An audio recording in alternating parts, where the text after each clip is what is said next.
Autre grand titre ce soir, le débat qui prend de l'ampleur, je le disais, sur la réponse française après l'assassinat du journaliste saoudien.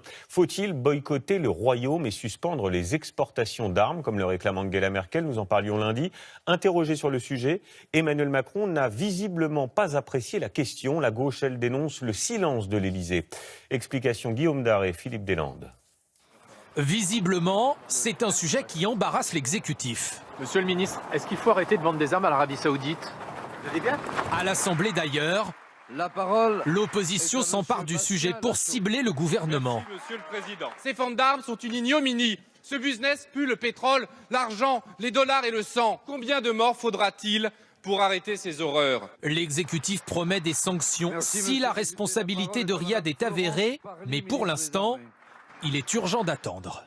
Nous réclamons qu'une enquête crédible soit réalisée, que les responsabilités soient clairement identifiées. Et c'est sur la base des conclusions de cette enquête que des décisions seront prises. Hier, en marge d'un déplacement, Emmanuel Macron avait refusé de réagir à la décision d'Angela Merkel de suspendre provisoirement les exportations d'armes vers l'Arabie Saoudite. Mon agenda n'est pas dicté par les médias, que ça vous plaise ou non. Et ça n'est pas parce qu'un dirigeant dit quelque chose que je suis censé réagir à chaque fois. On a le droit de vous poser la question. Et donc je ne vous répondrai pas. Inacceptable, jugent plusieurs députés.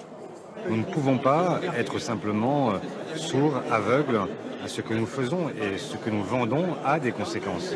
Pourquoi dire stop à la Syrie d'un côté et continuer, allez-y, à l'Arabie Saoudite? Parce qu'il y a le pétrole. En attendant, Emmanuel Macron n'ira pas en Arabie Saoudite d'ici la fin de l'année. Un déplacement qui n'a officiellement jamais été prévu à son agenda, affirme son entourage. Alors, question ce soir. Pourquoi cet embarras et cette apparente indulgence de Paris envers Riyad? Faut-il y voir une volonté de ne pas se fâcher avec un important partenaire économique? Les questions, les réponses, on voit cela avec Julien Bigard et Sarah Lerch.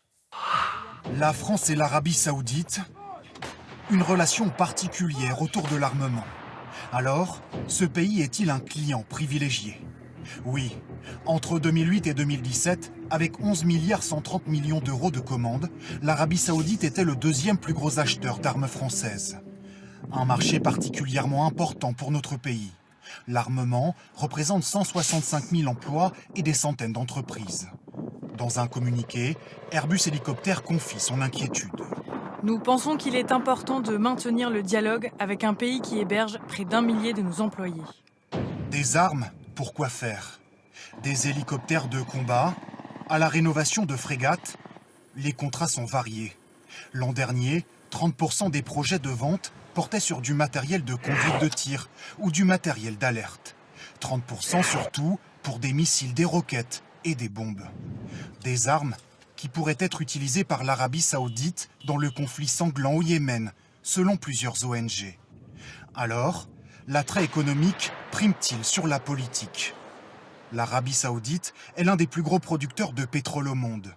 Pour cet expert, si le pays se sent attaqué, il pourrait facilement mettre la France en difficulté. L'Arabie Saoudite peut effectivement répondre en laissant filer le prix du pétrole, ce qui, dans la conjoncture actuelle française, serait tout à fait catastrophique.